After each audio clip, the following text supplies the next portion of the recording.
Boa noite, meus irmãos, graça e paz. Estamos aqui mais uma vez para mais um momento do nosso estudo bíblico.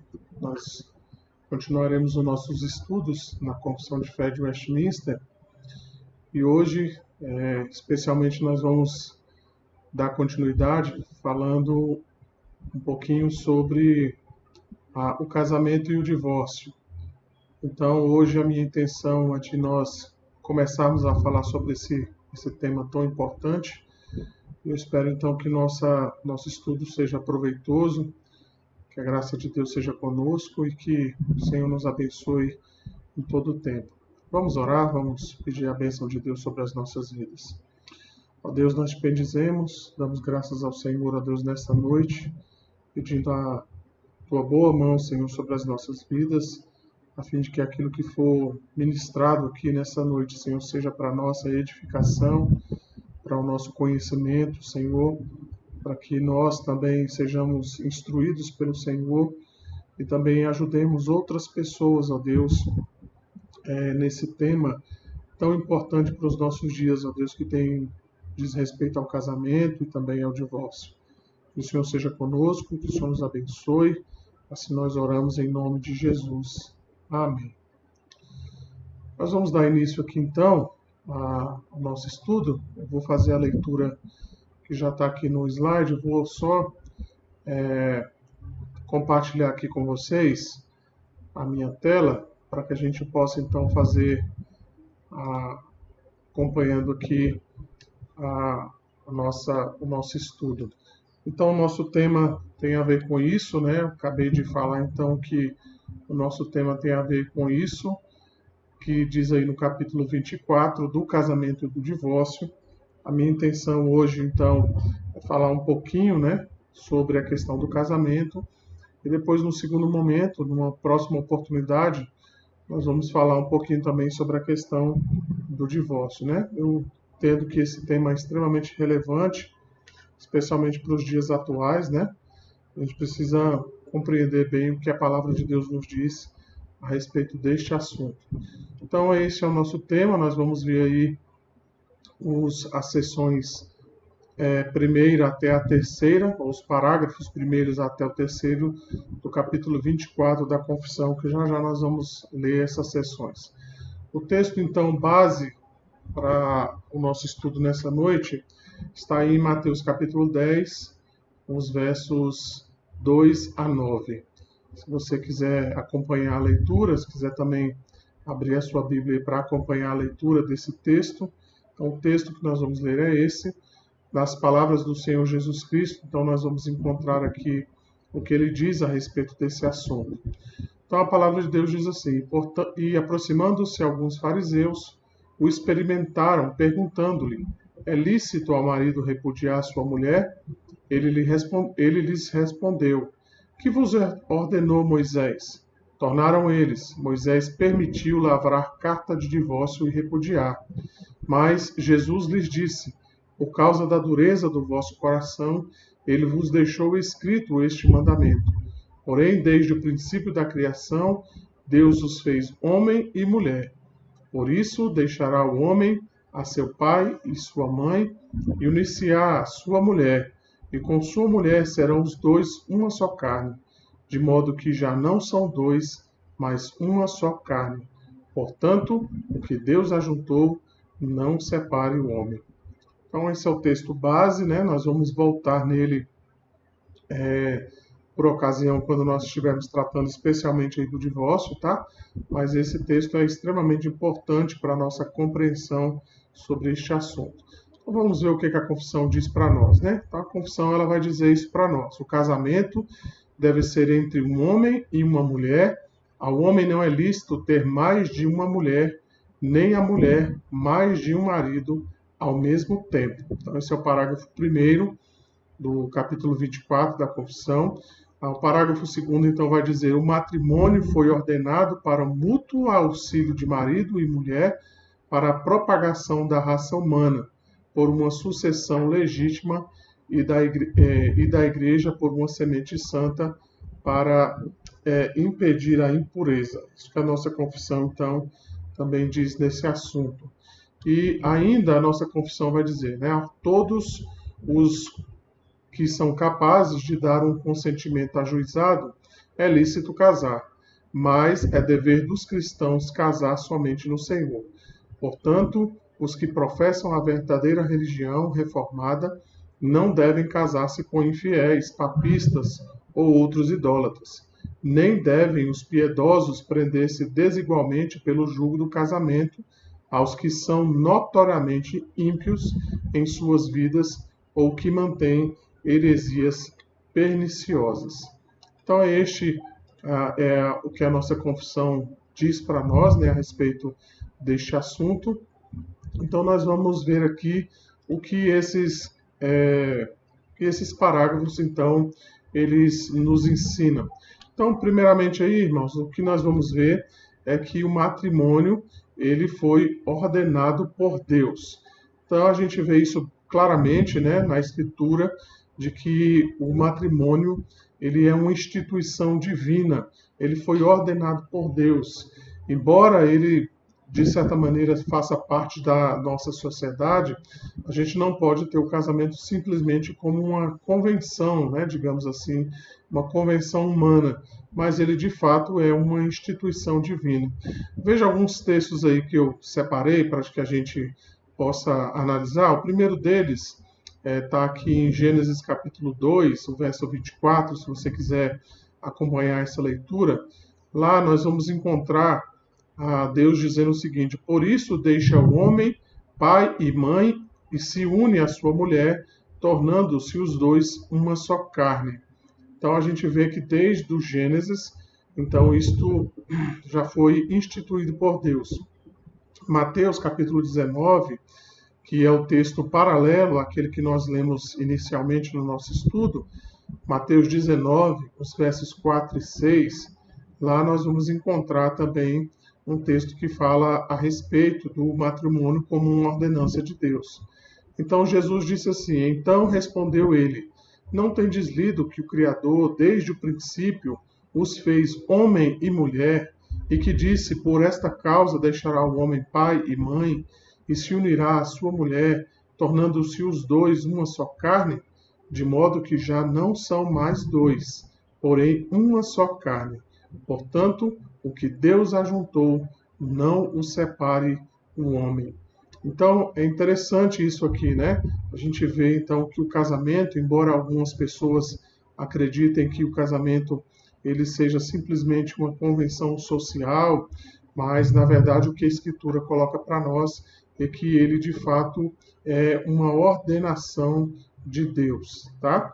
Tem um estudioso que ele diz algo muito interessante. Ele diz assim, falando sobre o casamento, ele diz assim: a humanidade agora está completa na forma de homem e mulher.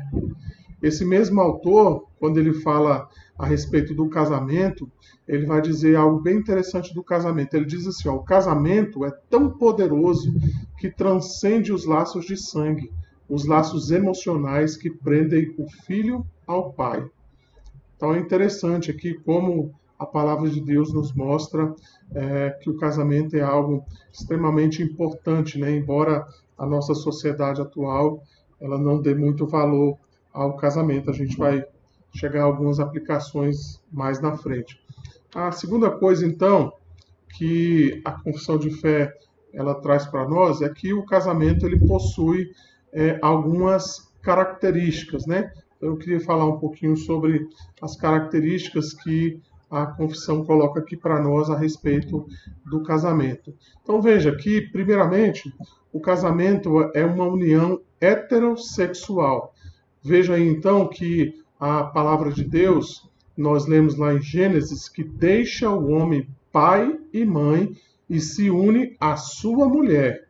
Então veja que uma das características, né, a primeira característica que a gente vê no casamento é que ele é uma união heterossexual. Ou seja, o casamento foi feito por Deus para que ele fosse desfrutado entre um homem e uma mulher. O segundo ponto aí que nós vamos ver é que o casamento é uma união monogâmica. Veja aí então, deixará o homem, pai e mãe, e se unirá à sua mulher, tornando-se os dois uma só carne. Então vejam aqui, meus irmãos, que essas palavras então elas estão todas no singular, né? O homem, a sua mulher. De maneira então que, como a nossa confissão vai dizer, o homem não pode ter duas mulheres ou mais mulheres de uma só vez. Assim também a mulher não pode ter dois maridos ou mais maridos de uma só vez. Então veja, o casamento é heterossexual, monogâmico. É isso então que nós lemos lá em Mateus 19, o texto que nós lemos agora há pouco. Ele diz assim, ó, então respondeu ele, não tendes lido que o Criador desde o princípio os fez homem e mulher, e que disse, por esta causa deixará o homem pai e mãe e se unirá à sua mulher, tornando-se os dois uma só carne? Então vejam, uma união monogâmica entre um homem e uma mulher. Paulo ainda vai dizer em Romanos, capítulo 7, o verso 3, ele vai dizer algo interessante aqui também para nós. Ele vai dizer o seguinte, ó, de sorte que será considerada adúltera se, vivendo ainda o marido, unir-se com outro homem. Porém, se morrer o marido, está livre da lei e não será adúltera se contrair novas núpcias. Então, as características do casamento dizem respeito a isso, né? Primeiramente, uma união heterossexual entre homem e mulher. Em segundo lugar, uma união monogâmica, né? Então, diz respeito à união com um homem e uma mulher. E uma terceira característica, então, do casamento é que o casamento é uma união vitalícia. Então, veja aí que nas palavras do próprio Senhor Jesus Cristo, ele vai dizer assim, ó, de modo que já não são mais dois, porém uma só carne. Portanto, o que Deus ajuntou, não o separe o homem. Então, o Senhor Jesus Cristo também está chamando a nossa atenção para isso. O casamento é uma união heterossexual, monogâmica e vitalícia, ou seja, alguém que se casa deve se casar para a vida inteira. O que Deus ajuntou, não separe o homem. Ainda o apóstolo Paulo, falando sobre essa questão do casamento, lá em 1 Coríntios, capítulo 7, o verso 39, ele vai dizer algo maravilhoso aqui para nós. Ele diz assim, ó, a mulher está ligada enquanto vive o marido. Contudo, se falecer o marido, fica livre para casar com quem quiser, mas somente no Senhor. Então é isso que Paulo também diz lá em 1 Coríntios, capítulo 7, o verso 39. Então, o casamento, ele é uma união heterossexual, monogâmica e vitalícia. Então, mais no final também eu vou trazer algumas aplicações a respeito disso, mas é interessante aqui como a palavra de Deus coloca para nós, né? Geralmente a gente fala mais sobre a questão do casamento ser heterossexual, né? Então a gente fala muito sobre isso, né? A gente então levanta a bandeira quando a gente então quer se opor a algumas propostas, né? De novo tipo de casamento, novo tipo de família, mas veja que a palavra de Deus ela vai além do casamento heterossexual. Ela fala também do casamento monogâmico. Ela fala também da união vitalícia, né? Onde então duas pessoas, um homem e uma mulher, eles devem viver para toda a sua vida. Vamos continuar então aqui, irmãos. A confissão de fé, então, ela vai dizer que o casamento ele possui alguns que eu chamo aí de fins, né? Fins bem definidos. Então, a confissão de fé ele vai trazer algumas questões aí a respeito da finalidade do casamento. Primeiramente, então, o que a confissão de fé vai dizer é que o casamento serve como auxílio mútuo entre esposo e esposa. Então é interessante a gente voltar um pouquinho lá no texto de Gênesis, capítulo 2, o verso de número 18, quando então Deus havia criado a mulher, então ele diz exatamente isso, né? Gênesis 2, verso 18, a palavra de Deus então traz algo interessante aqui para nós. Ele diz assim, ó, disse mais o Senhor Deus, não é bom que o homem esteja só, far-lhe-ei uma auxiliadora que lhe seja idônea. Então é isso que diz lá, Gênesis 2, o verso 18. Então eu queria chamar aqui a sua atenção para duas palavras que saltam aí aos nossos olhos, que é a palavra auxiliadora e idônea. O que seria essas duas palavras, né? Qual seria o significado então delas para nós? A primeira palavra aí, auxiliadora, ela é a palavra ezer no hebraico. É a mesma palavra, então, quando nós lemos ali, se eu não me engano, 1 Samuel capítulo 7, o verso 12, quando diz lá, né, até aqui nos ajudou o Senhor, né? Então, a palavra lá é Ebenezer, né? Então, essa auxiliadora, essa ezer, ela foi colocada, então, para o homem para que ela seja a ajuda, o socorro, né, do homem. Então, a mulher é essa auxiliadora, essa é a ajuda de Deus ao homem, o socorro de Deus ao homem. Bem interessante isso, né? Porque, de fato, a mulher estava ali e ela foi criada por Deus com esse propósito de auxiliar o homem na sua missão que Deus havia dado, que era justamente a missão de cuidar do jardim, né?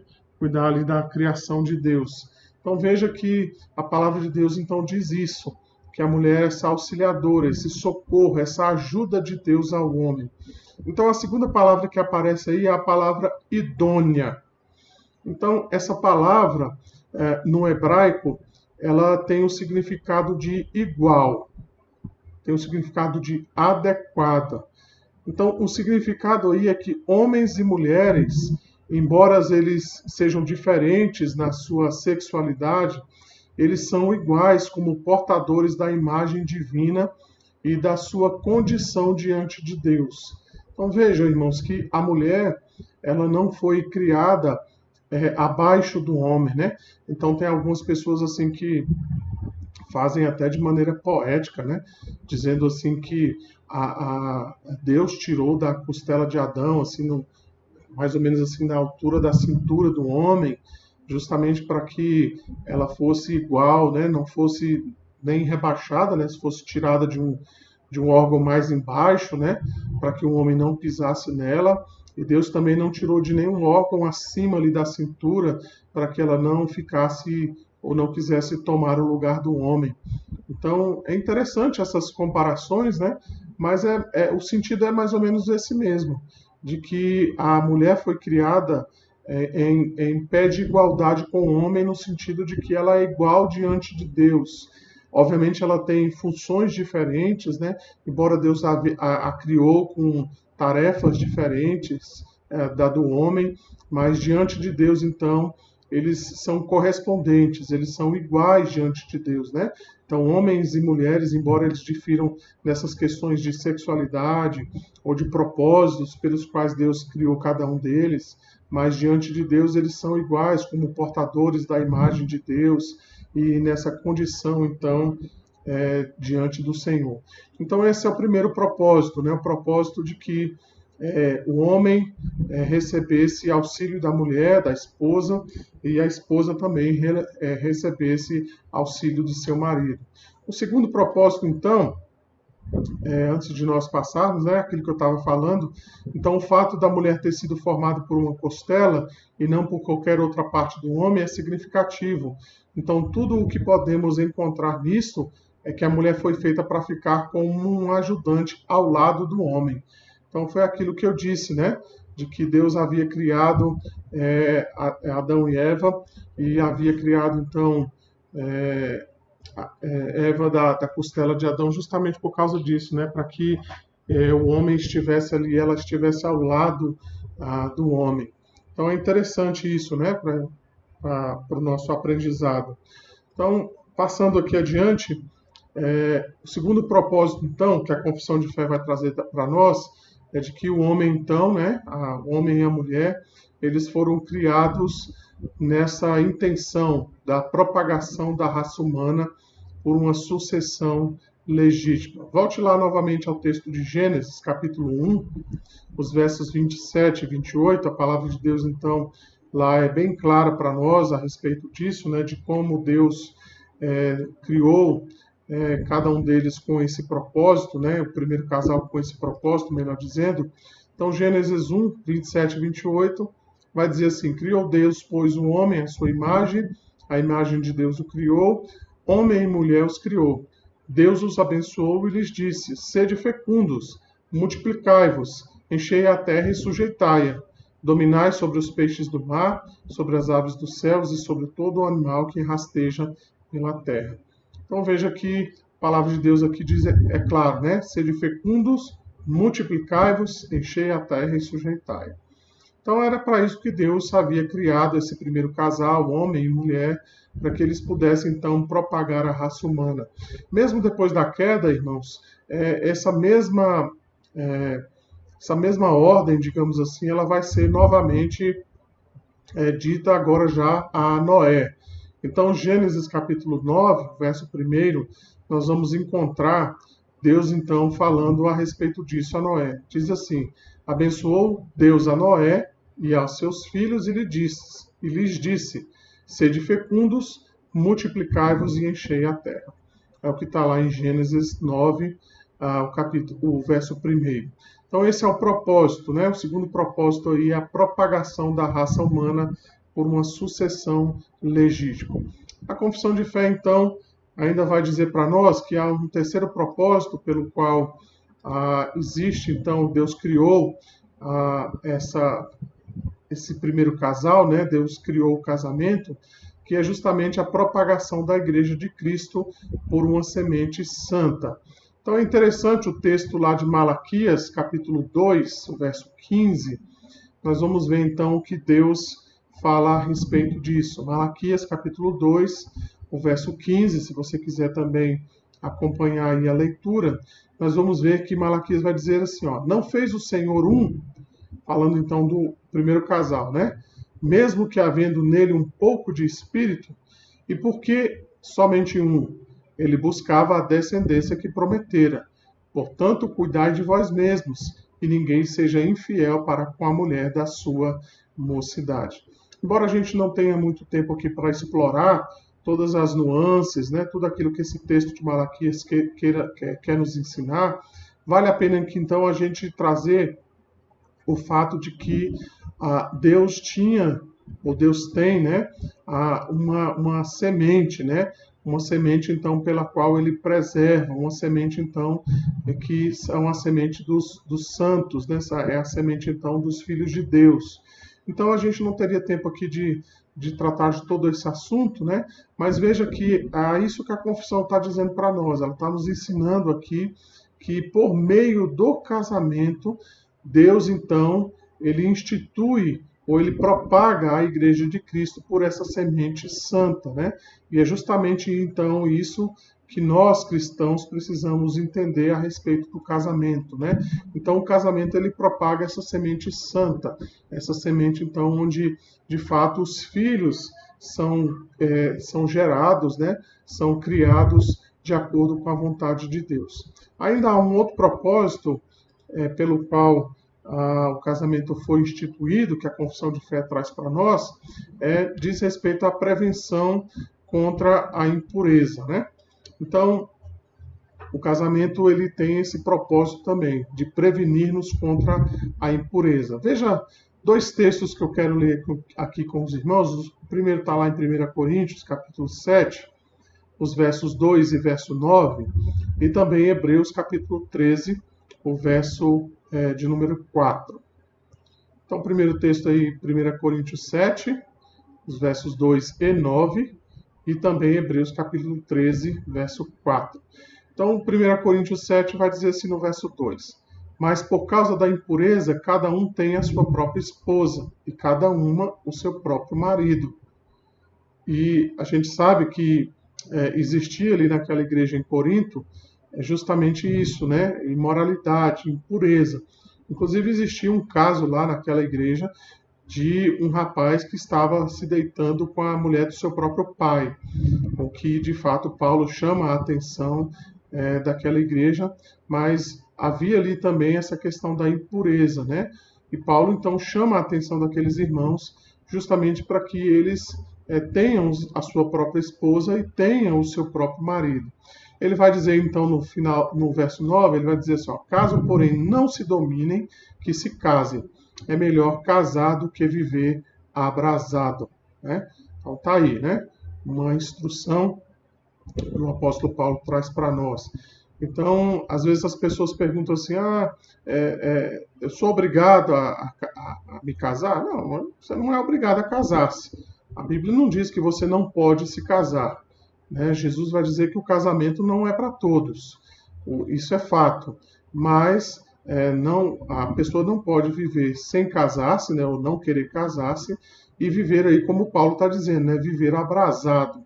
Abrasado aí, né, a gente precisa entender isso de uma maneira que o que o apóstolo Paulo está querendo dizer é justamente aquela pessoa que não consegue conter-se sexualmente, mas não quer casar-se. Então, a pessoa fica ali abrasada, né? A pessoa ali fica numa situação extremamente complicada. Ela quer ter relações sexuais e Paulo então está dizendo, é melhor então você casar, né? É melhor você casar do que viver nessa situação. Justamente porque ele entende, né? O apóstolo Paulo entende que essas questões, esse relacionamento sexual, essa pureza sexual, deve ser desfrutada dentro do âmbito do casamento. E Hebreus capítulo 13, verso 4, inclusive nós já ouvimos uma mensagem sobre isso alguns meses atrás, vai dizer assim, digno de honra entre todos seja o matrimônio, bem como o leito sem mácula. A palavra aí para mácula, né, é porneia, é o leito sem pornografia, né, sem sujeiras, sem essas coisas, então, que podem manchar o matrimônio, porque Deus julgará os ímpios e os adúlteros. Então veja, irmãos, que o casamento, ele tem propósitos bem específicos aqui que são trazidos pela nossa confissão de fé. Ainda há um outro ensinamento que a confissão de fé traz para nós, é que a todos que são capazes, deixa eu só abrir aqui, a todos os que são capazes de dar um consentimento ajuizado, é lícito casar. Então, algumas pessoas brincam, né, que só um louco poderia entrar num casamento, mas a confissão de fé diz o contrário, né? Quem entra no casamento é porque está ajuizado, né? Então, tem juízo, né? Não quem não tem juízo. Quem não tem juízo não deveria entrar no casamento, mas diz aí, né? A todos os que são capazes de dar um consentimento ajuizado, é lícito casar, né? É lícito casar. Então, é isso que a nossa confissão nos ensina. Ainda há um outro ensino que a confissão traz para nós, é que os cristãos devem casar-se apenas no Senhor. Então é isso que a confissão também diz para nós, né? Eu queria ler novamente aqui mais alguns textos. Primeiramente, novamente o texto lá de 1 Coríntios, capítulo 7, somente o final do verso de número 39, a Bíblia vai dizer assim, a mulher está ligada enquanto vive o marido, contudo, se falecer o marido, fica livre para se casar com quem quiser. E o finalzinho diz, mas somente no Senhor. Então, essa questão, irmãos, do jugo desigual, vou falar um pouquinho sobre isso daqui a pouco, mas é algo que Deus sempre bateu na tecla do seu povo, mesmo antes do Novo Testamento, né? Desde quando o povo havia saído da terra do Egito, pelas mãos de Moisés, né? Milagrosamente Deus tirou aquele povo da escravidão do Egito. Deus vem batendo nessa tecla a respeito de que o povo não deveria se misturar, né, com outros povos. E como é que essa mistura acontecia? Essa mistura se acontecia por meio de alianças que eram feitas por meio de matrimônios, por meio de casamentos. Então veja alguns textos que eu separei aqui para nós pensarmos a respeito disso. O primeiro está lá em Êxodo, capítulo 34, os versos 12 e 16, e eu também vou fazer a leitura aqui de Deuteronômio, capítulo 7, os versos 3 a 4. Eu pretendo me demorar um pouquinho sobre isso aqui, porque, de fato, esse é um assunto extremamente importante, não que os demais, até o que foi dito até agora não seja, mas é porque algumas pessoas ainda têm muitas dúvidas a respeito disso, e eu sei que algumas pessoas ainda defendem a possibilidade de que o casamento misto, né, o casamento entre duas pessoas em julgo desigual, ele ainda é possível e que Deus então abençoa, e a gente ouve todo tipo de desculpa por parte de alguns que insistem nessa questão de que é possível então receber a bênção de Deus mesmo num casamento misto, né, mesmo num matrimônio misto. Vamos ver lá, Êxodo capítulo 34, os versos 12 a 16. Veja aqui, o verso 12 diz assim: abstém-se de fazer aliança com os moradores da terra para onde vais, para que não te sejam por cilada. Mas derribareis os seus altares, quebrarei as suas colunas e cortarei os seus postes ídolos, porque não adorarás outro Deus, pois o nome do Senhor é zeloso. Sim, Deus zeloso ele é. Verso 15: para que não façais alianças com os moradores da terra. Não suceda que, em se prostituindo eles com seus deuses, e lhes sacrificando, alguém te convide e coma dos seus sacrifícios, e tome das suas mulheres, das suas filhas, melhor dizer, para os teus filhos, e as suas filhas, prostituindo-se com seus deuses, façam também os teus filhos se prostituam com seus deuses. Então veja que o alerta de Deus diz respeito a isso, né? Diz respeito ao fato de que então a junção por meio do casamento levaria os filhos ou as filhas de Deus a se prostituir com os outros deuses, de maneira então que haveria ali uma aliança, né? Um sincretismo religioso também.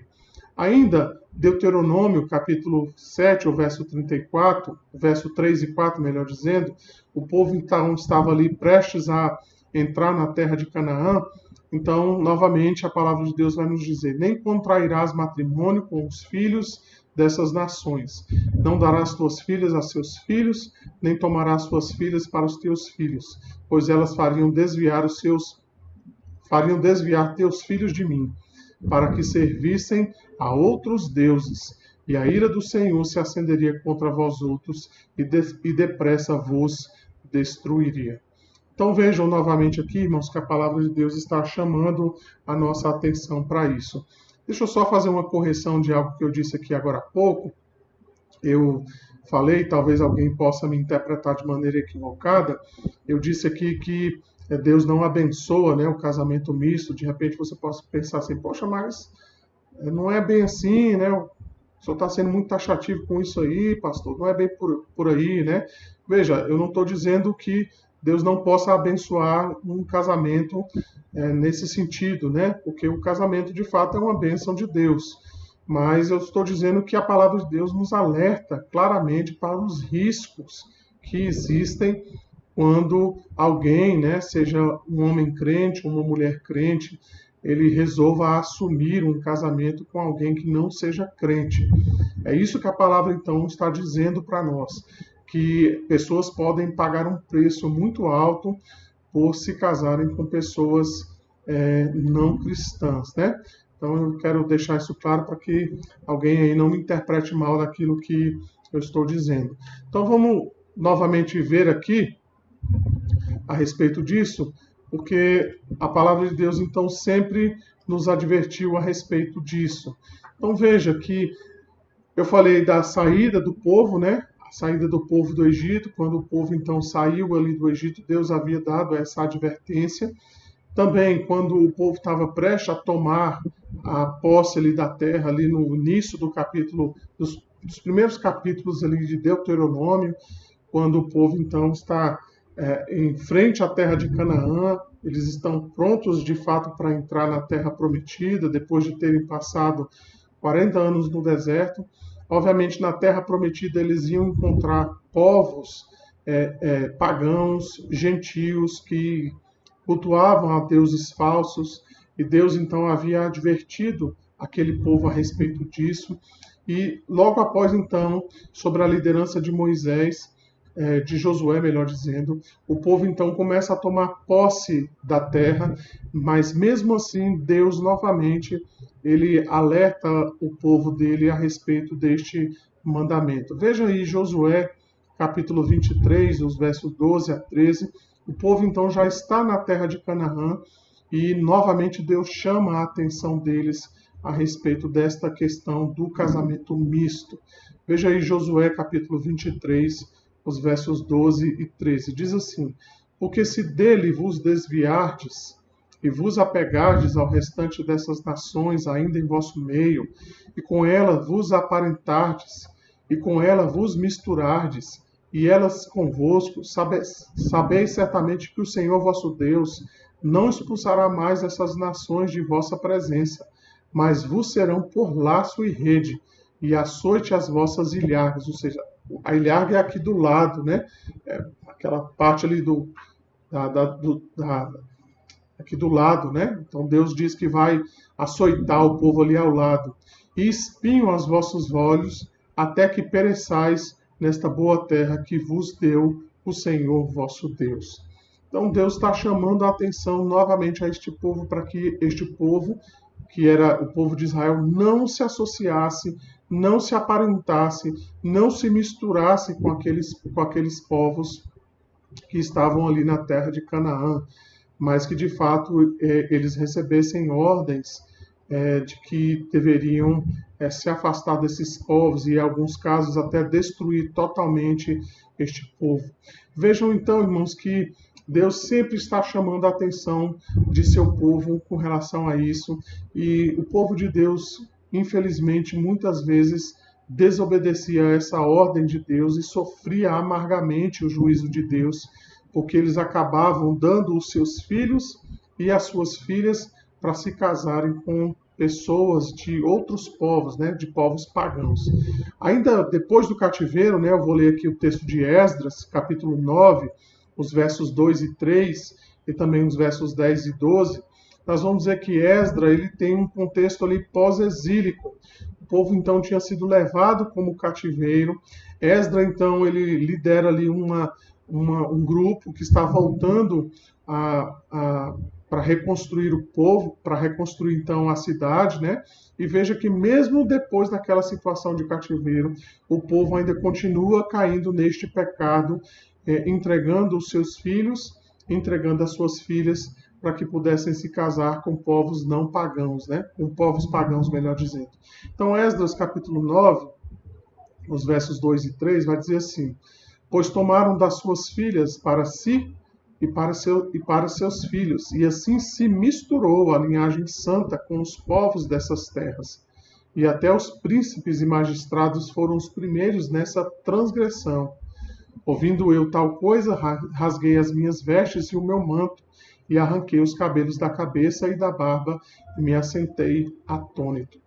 Então Esdras está indignado aqui justamente por causa disso, porque o povo, mesmo depois do exílio, eles ainda continuavam misturando-se com os povos pagãos. E como é que eles faziam isso? Por meio do casamento misto. Era assim que eles faziam. Veja aí, capítulo 9, ainda, os versos 9 e 10, vai dizer assim: agora, ó nosso Deus, que diremos depois disto? Pois deixamos os teus mandamentos, que ordenaste por intermédio dos teus servos, os profetas, dizendo: a terra em que entrais para possuir é terra imunda pela imundícia dos seus povos, pelas abominações com que, para a sua corrupção, a encheram de uma extremidade a outra.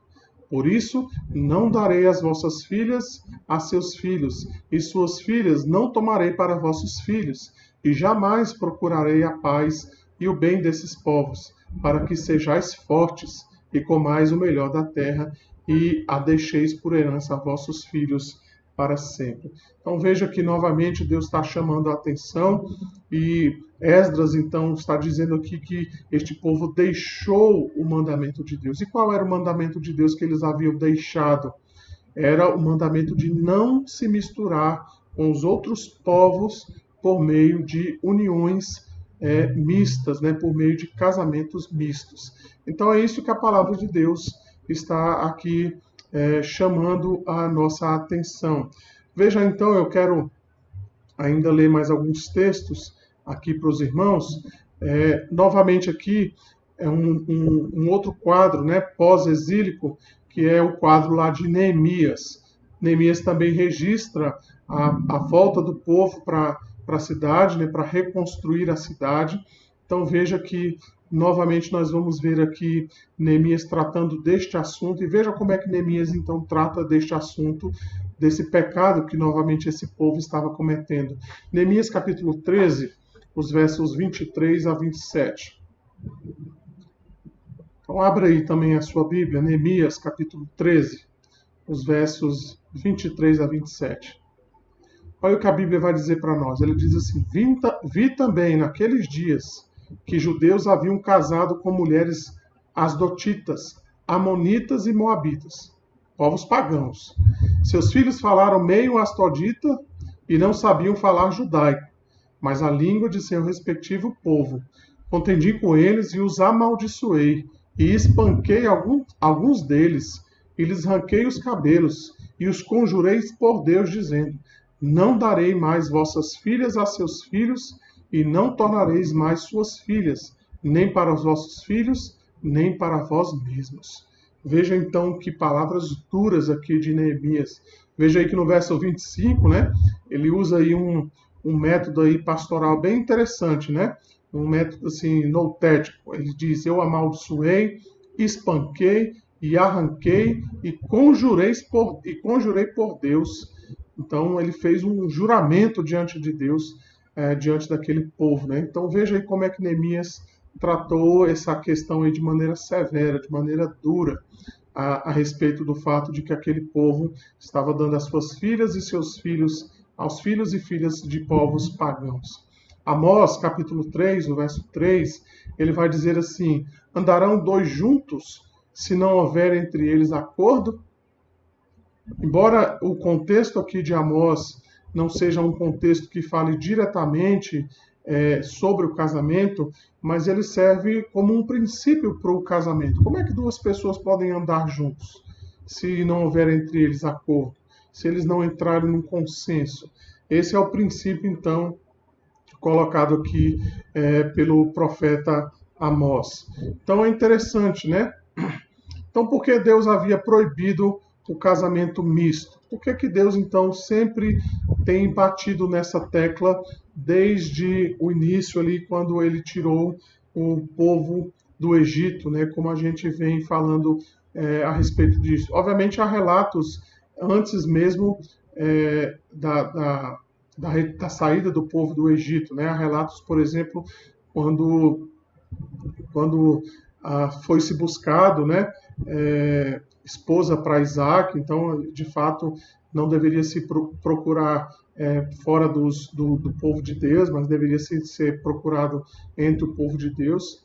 Mas, basicamente, Deus proíbe o casamento misto por três motivos. Primeiro, esses casamentos, geralmente, eles acabavam afastando os filhos de Israel ao culto a Deus.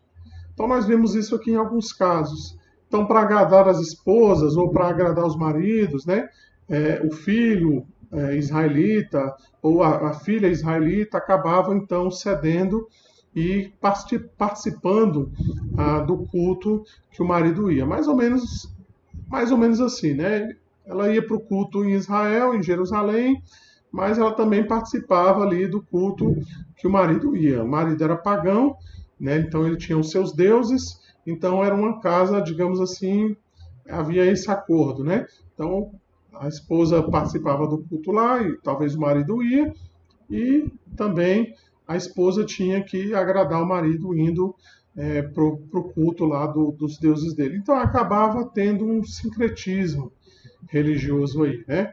Então veja, não era só uma questão de uma união social, né? O casamento envolvia outras coisas também. No caso aí, incluía justamente esse sincretismo religioso. Então, o segundo motivo que a gente vê aqui nesses textos que nós lemos é que essa mistura, né, entre povos pagãos e o povo de Deus, ele enfraquecia a família. Então, existiam duas religiões dentro de casa. Então, você imagina como é que era a criação dos filhos, por exemplo. Então, obviamente, o pai queria criar os filhos na sua religião e a mãe queria criar os filhos na sua religião, ou vice-versa, né?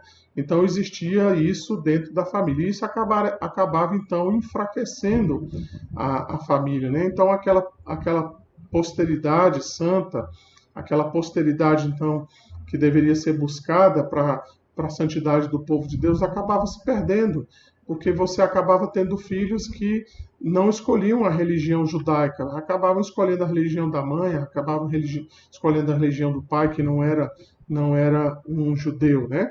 E, em terceiro lugar, o culto a Deus acabava se tornando sincretista, ou seja, era uma mistura de crenças. Foi o que eu disse anteriormente, né? Então, acabava então tendo esse sincretismo religioso. Então, acabava misturando a religião judaica com uma religião pagã. Então, é interessante, né? Esse jugo desigual. Tá aí uma imagem bem interessante que fala justamente sobre o jugo desigual. Esse texto está lá em 2 Coríntios, capítulo 6, o verso 14.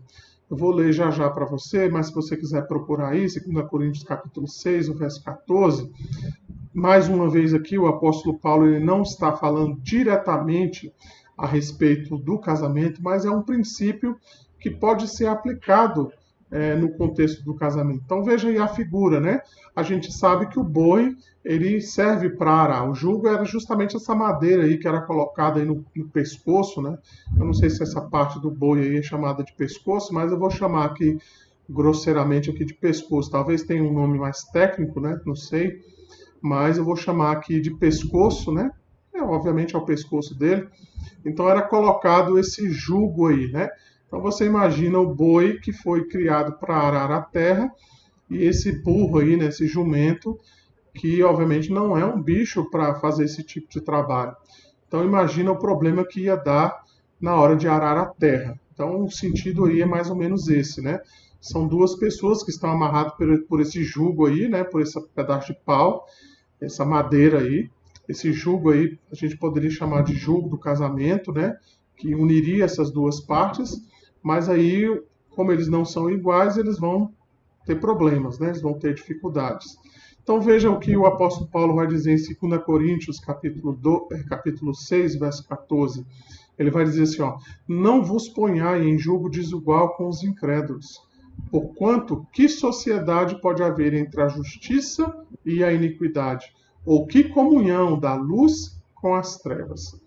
Então, novamente, né, meus irmãos, eu volto a dizer que, embora Paulo não esteja tratando aqui diretamente sobre o casamento, mas é um princípio que nós podemos aplicar, sem sombra de dúvidas, ao casamento.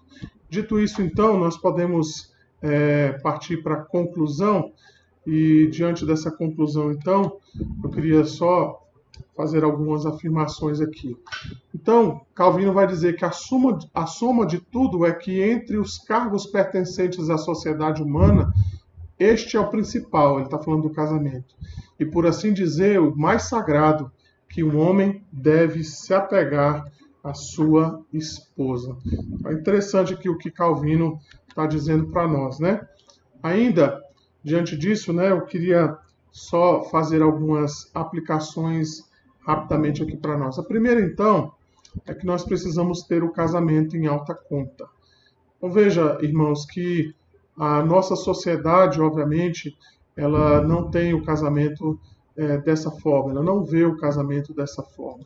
Ela vê o casamento simplesmente como uma convenção social. Ela vê simplesmente o casamento como algo que pode ser feito, desfeito ao bel prazer. Então, Bíblia, Deus, ele traz o casamento como algo que deve ser considerado na mais alta conta. Então nós precisamos entender o casamento desta forma. Os cristãos devem ver o casamento dessa forma.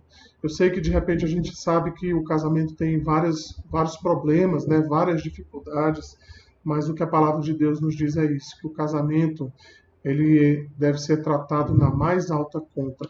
Em segundo lugar, então, nós precisamos afirmar isso, né? Que o casamento ele é uma união heterossexual, monogâmica e vitalícia.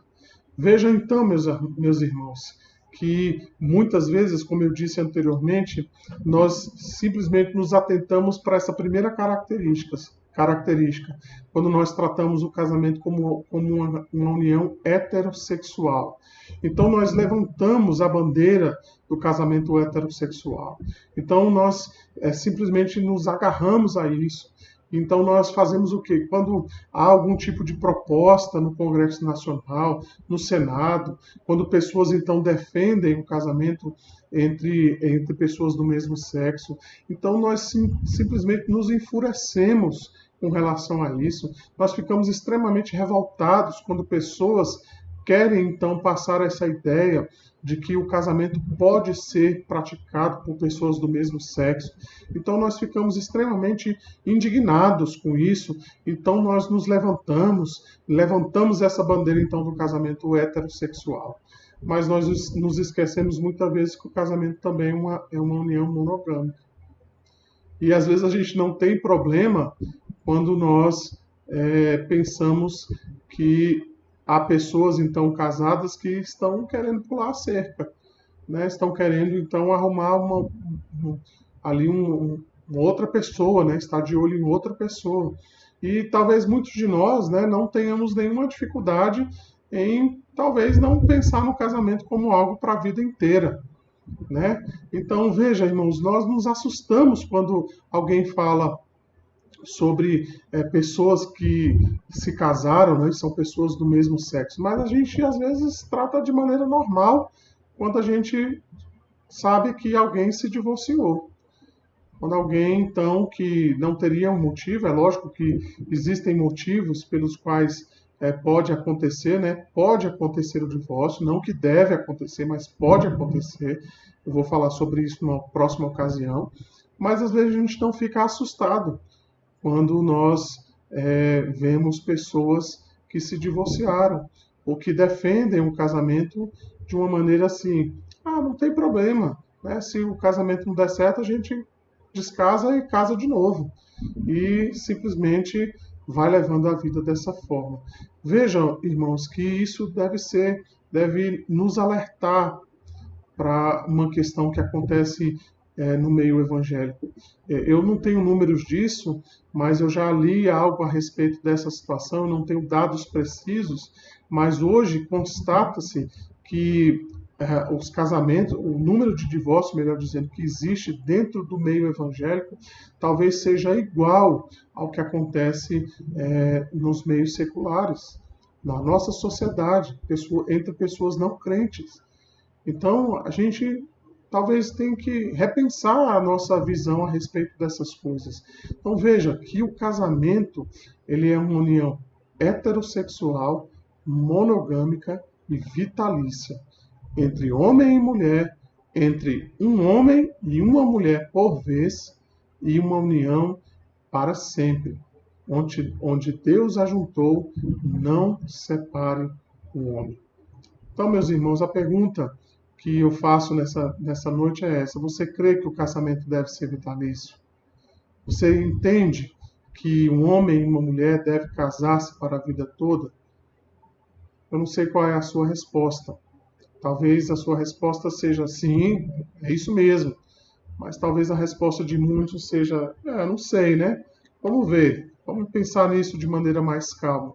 Mas é isso que a palavra de Deus diz para nós: heterossexual, monogâmico e vitalício. Ainda aplicando aquilo que nós ouvimos nessa noite, nós precisamos ser firmes contra toda e qualquer ideia ou proposta de casamento que seja contrário à palavra de Deus. Então vejam, irmãos, que hoje o que a gente vive na nossa sociedade é isso. Casamentos, então, que são tratados de maneira normal, inovadores, até aceitáveis. E a gente, então, vai ouvindo isso constantemente, dia após dia. A gente liga a televisão, nós ouvimos a respeito disso. Se você liga o rádio no carro, você ouve a respeito disso. Aqui e acolá, você ouve notícias a respeito disso. Aquela pessoa famosa, agora ela assumiu uma união homossexual. Fulano agora é casado, então, com Bertano, e casou-se, então, com um homem, né? A mulher casou com fulana de tal. Então nós somos uma enxurrada desses assuntos que batem na nossa porta, né, que nós ouvimos o tempo todo. Mas nós precisamos ser firmes contra essas propostas de novo modelo de família, de novo modelo de casamento. Nós precisamos, então, reafirmar aquilo que a palavra de Deus nos diz. Então, ainda, meus irmãos, como uma aplicação daquilo que nós ouvimos, uma palavra, então, que eu tenho aos casados, né? Lute o seu casamento. Então, eu não sei qual é a situação que você está passando agora, né? Talvez você esteja aí passando por lutas no seu casamento, talvez você esteja aí com problemas conjugais, talvez você esteja sofrendo por conta de uma situação dentro do seu casamento, mas eu quero deixar essa palavra a você que é casado. Lute pelo seu casamento, né? Lute para que você mantenha, então, o seu matrimônio. Tem ainda também dois conselhos aos jovens, né? Aqueles que ainda não se casaram. Primeiramente, então, uma palavra aos jovens que você deve casar-se apenas no Senhor. Então, nós vimos isso, né? Eu creio que a palavra de Deus, então, é clara para nós a respeito disso. Jovem cristão, a mulher cristã, o homem cristão, ele deve casar-se apenas no Senhor. Meus irmãos, não sejamos inocentes. Não caiamos naquela ideia de que, não, eu vou namorar o fulano, ele não é crente, mas eu vou orar para que Deus converta o coração dele, converta o coração dela. Eu vou namorar a Genoveva, mas a Genoveva não é crente, mas mesmo assim eu vou orar para que Deus converta o coração da Genoveva. Eu morro de amores pelo Astrogildo. O Astrogildo é o amor da minha vida, mas ele não é crente. Ele é gente boa, mas ele não é crente. Mas mesmo assim eu vou assumir esse namoro, eu vou me casar com o Astrogildo, mesmo ele não sendo crente. Prefira ficar com aquilo que a palavra de Deus diz para nós. Case-se apenas no Senhor. Ore a Deus, busque a Deus. Talvez você, moça, talvez você, rapaz, possa dizer assim, pastor, mas não tem homem na igreja, não tem rapazes na igreja, não tem moças compromissadas na igreja. Eis aí um motivo de oração para você. Eis aí um motivo para que você ore a Deus, para que você busque, então, ao Senhor, para que Deus mande, então, essa pessoa, esse rapaz, essa moça, para que você, então, possa assumir esse compromisso de fato. E ainda, por fim, uma segunda palavra. Não viva abrasado, case-se. Então você jovem, né, você rapaz, moça, não fique aí abrasado. Todos nós entendemos o que Paulo está dizendo, né? Então a gente não precisa entrar aqui em detalhes, mas nós não precisamos também ser inocentes em achar ou pensar que nós podemos namorar longo tempo sem, em algum momento, se abrasar. Então veja, jovem, homem e mulher, não sejam inocentes, não sejam ingênuos em achar que vocês podem namorar e viverem namorando durante muito tempo sem esses desejos, né? Que são desejos pelos quais o próprio Deus colocou em nós. Por isso Paulo então diz que ao invés de viver abrasado, você deve casar-se, né? Você deve casar-se. Então veja, isso diz respeito à pureza sexual, né? Diz respeito ao fato de que Deus nos criou assim. Deus nos criou sexuados, né? Deus nos criou com atração física uns pelos outros, né? No sentido de que o homem deve ter atração pela mulher da qual ele quer casar-se, mas ele não deve viver dessa forma, né? Abrasado. E o que Paulo então recomenda àqueles que não são casados e que estão nessa situação é que devem se casar. Então, meus irmãos, é isso que eu tinha a dizer nessa noite, né? Eu espero que o Senhor, de fato, tenha falado aos nossos corações. Deixa eu só voltar aqui a minha imagem. Só um minutinho. Pronto. Então, é isso que eu tinha para dizer nessa noite.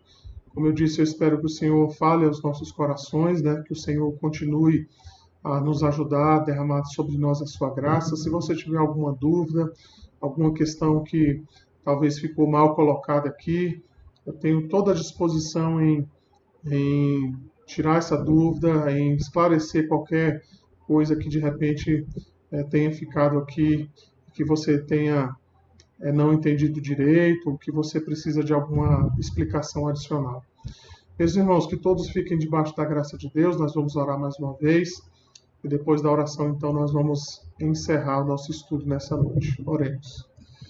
Ó Deus, nós pedimos que o Senhor, primeiramente, ó Deus, nos dê casamentos saudáveis, cheios da graça do Senhor, ó Pai. Oro por aqueles que porventura estejam passando por momentos de dificuldade, Senhor, no seu casamento. A graça do Senhor seja sobre a vida de cada um deles, ó Pai. Quebranta os corações, que eles possam, Senhor, se lembrar do compromisso, da aliança que fizeram diante do Senhor, ó Pai. Ser com cada um desses casais, que o Senhor esteja abençoando as suas vidas, ó Pai. Oro também, Senhor, por aqueles jovens, moças e rapazes que também pretendem casar, ó Deus, que eles possam casar-se no Senhor, que eles possam entender, Senhor, de que eles devem desfrutar das bênçãos do casamento no casamento, Senhor. Bênçãos que o Senhor colocou para nós, bênçãos sem medidas, ó Pai, que devem ser desfrutadas no momento certo, debaixo da graça do Senhor. Abençoa aqueles que querem casar-se, Senhor. Abre as portas para que eles possam ter condições, para que possam, ó Deus, assumir esse compromisso diante do Senhor. Abençoa aquele jovem, aquela jovem também, que busca no Senhor começar uma relação de namoro, Senhor, com intenções também de casarem-se, que eles possam buscar em Ti, Senhor, que eles possam procurar na igreja, primeiramente, para que possam encontrar em Ti, Senhor, a pessoa que o Senhor tem separado para cada uma delas. Ser com o Teu povo, Senhor, ser com a Tua igreja, e que o Senhor, Deus, esteja abençoando as nossas vidas. Dá-nos um restante de semana na Tua presença, Senhor. Nós Te louvamos e Te agradecemos, em nome de Jesus. Amém. Irmãos, fiquem com Deus, que Deus os abençoe ricamente. Tenham todos aí um ótimo final, restante de semana, um ótimo final de noite também. Que Deus os abençoe.